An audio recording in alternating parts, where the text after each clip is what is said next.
बिस्मिल्लाहिर्रहमानिर्रहीम। Advance farming technique की तरफ से तमाम दोस्तों को अस्सलाम वालेकुम। ताज रही फार्म चकोगा, तहसील मंचनावा, ज़िला बहावर नगर।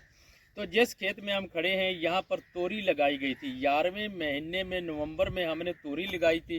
तोरी लगाने के बाद इसकी जर्मिनेशन का कुछ प्रॉब्लम आया, तो उसके लिए मैंने पहले भी एक वीडियो दी है कि हमने ये देखें, ये इस ट्रेयों में हमने पनीरी लगा दी थी तोरी की।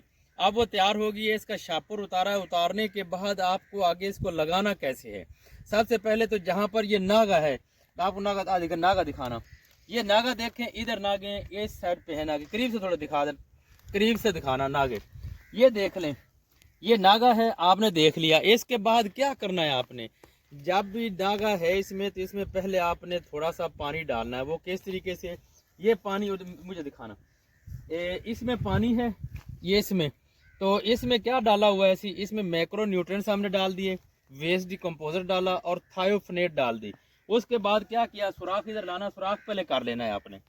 ये इसके ज़रिए से सुराख करें ताकि वो आसानी से इसमें लग जाए, लगाएं। ये देख लें, ये हो गया सुराख। करीब का रख दिखाएं, करीब से। तो इसमें इतना सारा पानी आपने डाल देना है, इतना सारा। ये पानी लग गया, इसमें सुराख भी हो गया।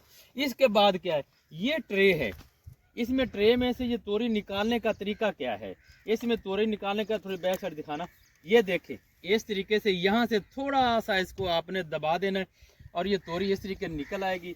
जब ये तोरी निकल आए, करीब का दिखा देना, तो इसमें से आपने ऐसे रख देना है। ये रखने के बाद इसको थोड़ी थोड़ी सी मिट्टी लगा दें। ये है तरीका इसमें लगाने का। ये तरीका। अब इसमें क्या हो गया, पानी लगाने की हमें अभी ज़रूरत नहीं है, क्योंकि हमने इसको डिप कर दिया है पहले ही पानी के साथ, फंगस से भी, मैक्रो न्यूट्रिएंट से भी, वेस्ट डिकम्पोजर से के ज़रिए से। इस तरीके से इंशाल्लाह आप जिन जिन दोस्तों के ये कोई भी खेत है, टमाटर है, करेला है, कद्दू है, मिर्च है और उसके साथ तोरी लगी है, अगर ट्रेयों में आपकी पनीरी तैयार है तो आपने इस तरीके से आगे शिफ्ट कर दें। और इसके बाद अगली वीडियो में फिर मिलते हैं। वस्सलाम।